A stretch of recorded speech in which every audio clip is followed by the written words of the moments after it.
24 नवंबर के एहतजाज के बाद बानी पीटीआई की मुश्किलात में इजाफा। इस्लामाबाद, रावलपिंडी और अटक में 14 नई FIRs दर्ज। मुकदमात की तादाद 74 हो गई। पुलिस, नैब और FIA की तफसीलात जमा। इस्लामाबाद हाई कोर्ट ने नौरीन न्याजी की दरख्वास्त निपटा दी। पीटीआई के गिरफ्तार 33 कारकुनान की शनाख्त परेड से मुतल्लिक फैसला महफूज।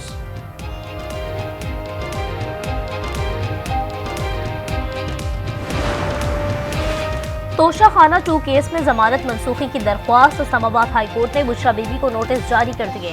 आइंदा हफ्ते जवाब तलब। 190 मिलियन पाउंड रेफरेंस की समाअत आज अदियाला जेल में होगी। मुलजमान को 342 के सवालनामों पर जवाब जमा कराना है। GHQ हमला केस में मुलजमान पर फर्द जुर्म आयद होने का इम्कान। शेख रशीद इंसदाद दहशतगर्दी की खुसूसी अदालत में पेश हो गए।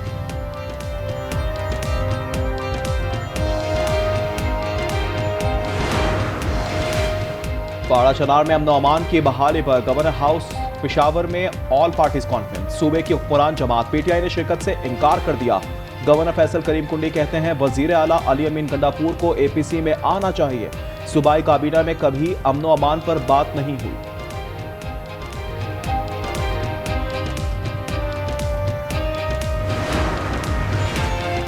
APC बुलाना गवर्नर नहीं, मुंतखब हुकूमत का मैंडेट है। ये APC PTI के खिलाफ बयानियां बनाने की नाकाम कोशिश है। तर्जुमान KP हुकूमत बैरिस्टर सैफ कहते हैं APC के नाम पर सूबे का मुस्तरद शुदा टोला जमा हुआ है। खुरम का मामला वज़ीर आला बेहतरीन तरीके से हैंडल कर रहे हैं। गवर्नर सूबे के चीफ एग्जीक्यूटिव बनने की एक्टिंग ना करें।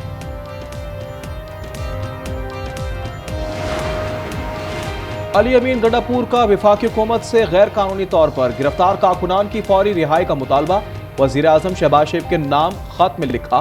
डी चौक एहतजाज के बाद इस्लामाबाद में खैबर पख्तूनख्वा से ताल्लुक रखने वाले मजदूरों को निशाना बनाया गया। शहरियों से ऐसा रवैया इंसानी हुकूक की खिलाफ वर्जी है।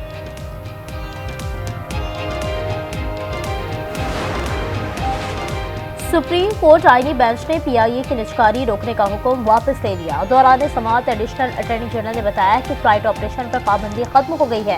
निजकारी का अमल कमीशन दोबारा करने जा रहा है। जस्टिस अमीनुद्दीन ने कहा शायद अब निजकारी में बेहतर कीमत मिल सके। पाकिस्तान और रूस का बड़ा फैसला। मॉस्को से पाकिस्तान तक ट्रेन चलाने पर इत्तेफाक कर लिया। आजमाइशी तौर पर यह ट्रेन मार्च 2025 से अजरबैजान और ईरान के रास्ते चलेगी। बैनुल हुकूमती कमीशन के मुआहदों के बाद वफाकी वजीर अवैस लगारी ने खुशखबरी सुना दी। एशियाई तरक्याती बैंक ने पाकिस्तान के लिए 8 करोड़ 62 लाख डॉलर कर्जे की मंजूरी दे दी। ज़राए के मुताबिक कर्ज की रकम शेखुपुरा में एविएशन फ्यूल के ज़खायर बनाने पर खर्च होगी। कर्जा क्लाइमेट सपोर्ट फ्रेमवर्क का हिस्सा है। पाकिस्तान स्टॉक एक्सचेंज में कारोबार का मजबूत आगाज। 100 इंडेक्स में 1600 पॉइंट से ज्यादा का इजाफा हो गया। कारोबार के दौरान इंडेक्स 1,06,700 तक पहुंचा। क्रिप्टो करेंसी बिटकॉइन को पर लग गए। कीमत $1,00,000 से तजावुज कर गई। $3,363 इजाफे से कीमत $1,02,215 हो गई। पंजाब के मुख्तलिफ शहरों में ज़लज़ले के झटके। रेक्टर स्केल पर शिद्दत 5.1 रिकॉर्ड की गई। लोग कलमा तैयबा का विर्द करते हुए घरों और दफातर से बाहर निकल आए।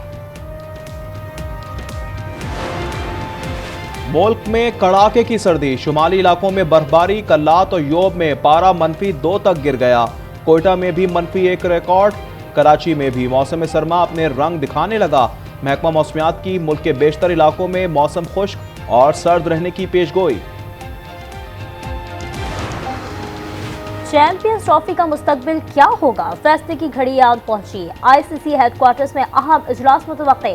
Chairman PCB Mohsin Naqvi Dubai पहुंच गए। बैकडोर मुज़ाकरात भी जारी। भारतीय बोर्ड पार्टनरशिप फार्मूले पर पसोपेश का शिकार। फैसला हम तफहीम से हुआ और ना हुआ तो वोटिंग कराई जाएगी। जनूबी कोरिया में नाकाम मार्शल लॉ के आफ्टर शॉक्स। वजीर दिफा किम जोंग मुआवजे से कब ही मुस्ताफी हो गए। सदर को मार्शल लॉ का मशवरा देने पर कौम से मुआफी मांगी। मार्शल लॉ के नफाज के खिलाफ पार्लियामेंट के बाहर धरना। सदर को गिरफ्तार करने का मुतालबा।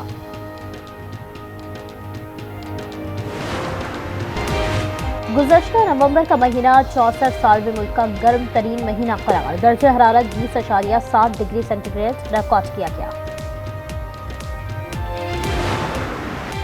शाहीनों की जिम्बाब्वे को टी20 सीरीज में क्लीन स्वीप पर नजरें। आज बिलाबायो में तीसरा और आखिरी टी20 खेला जाएगा। साहबजादा फरहान, कासिम अकरम, अरफात मिन्हास और मोहम्मद हसनैन प्लेइंग स्क्वाड का हिस्सा।